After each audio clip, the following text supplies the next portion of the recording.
What is going on, everyone? My name is Chris Vincelli. Welcome to Money Talk. And in this video, I'm going to be discussing how to save your money. There are plenty of reasons why you would want to save your money.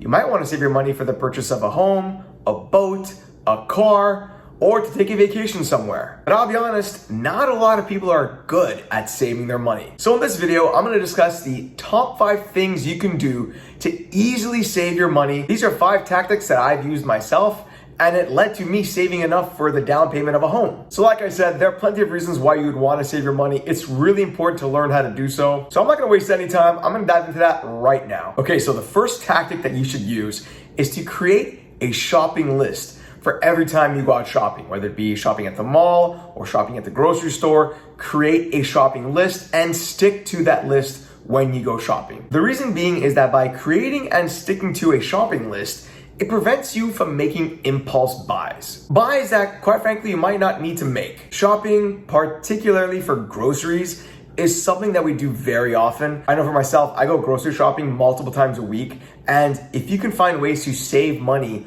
when you do something as repetitive as grocery shopping, that's gonna help you save a lot of money over the course of a year. By sticking to that list that you made, you're only gonna buy the things that you truly do need. The same goes whenever you go shopping at the mall. Listen, you don't need to buy an extra bottle of cologne or perfume, or you don't need to buy that extra pair of shoes. Chances are you have more than enough shoes at home. So create a shopping list every time you go out shopping and stick to that list so that you can prevent yourself from making those impulse buys. Impulse buys that can end up being very expensive in the long run. All right, the second thing that you should be doing to save more money is to stop eating out. According to the US Bureau of Labor Statistics, the average American spends $3,000 per year eating out at restaurants. $3,000. That's huge. With $3,000, you can buy yourself a pretty decent used car. Or you can use that $3,000 to take an exotic vacation somewhere. The point is that $3,000 on eating out is a huge amount of money. And let's be honest, it's so much cheaper to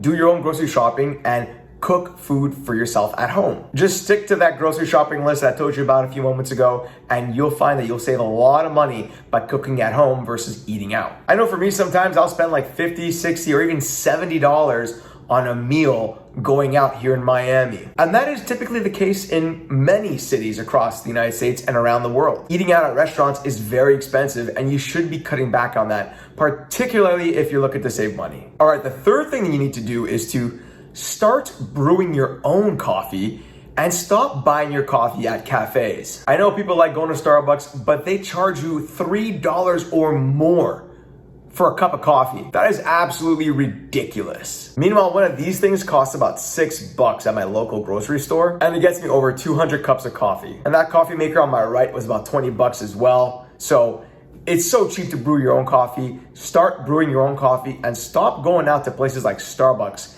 to buy your coffee. All right, I do have 2 more points I want to go over, but before I do so, I want to let you know that whether you've seen my content before or if this is the first time viewing one of my videos, go ahead and subscribe to my channel and hit the notification bell so you can be notified every single time I come out with other great and similar content. And if you're liking the video so far, go ahead and smash that like button. YouTube loves it when people like my videos. It helps with the YouTube algorithm and it helps promote the channel. So go ahead and smash that like button. Oh, and by the way, I'm also on Instagram, so feel free to follow me there as well. All right, so the fourth thing you should be doing is to pay off your debts. Your debts are actually costing you money because of the interest rates that you're paying on those debts. For example, with credit card debt, sometimes those interest rates can run up to 21%. And if you don't pay off those credit card balances right away, then everything you buy ends up being more expensive because of the interest rate. So say you buy a $500 TV with your credit card and you don't pay off that purchase right away, well, you're gonna be charged interest on that purchase. And like I mentioned earlier with credit cards,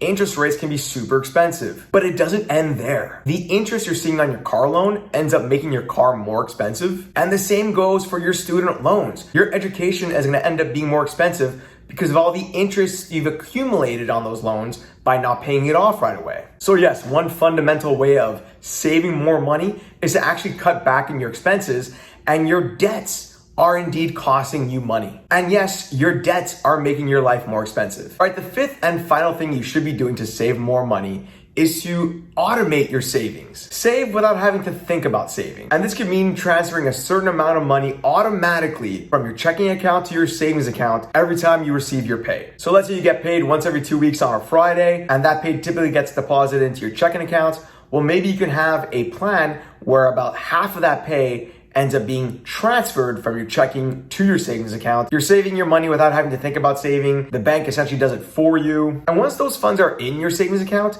you're less likely to touch and spend those funds. You're more likely just to leave them there. This doesn't even need to be done with the bank. If you want, you can even talk to your employer about how to split your pay in two. You can set something up with your employer where half of your money goes to your checking account and the other half goes directly into your savings account. But I am a big fan of this method. It helps you save without having to think about saving, and it really does force you to not touch the money that you do want to save. And all these tactics ended up helping me a lot when I was saving for a home. I was able to save enough for a down payment on a home. These tactics helped me a lot, and I'm sure they're gonna help you a lot save for whatever you want to save for. Home, boat, car, vacation, TV, whatever. These are great tactics to use for whatever reason you want to save for. But what do you think of this list I just laid out? Is there anything that you would add to that list? Has anything helped you save a lot of money in the past? Let me know in the comment section below. I would love to hear from you.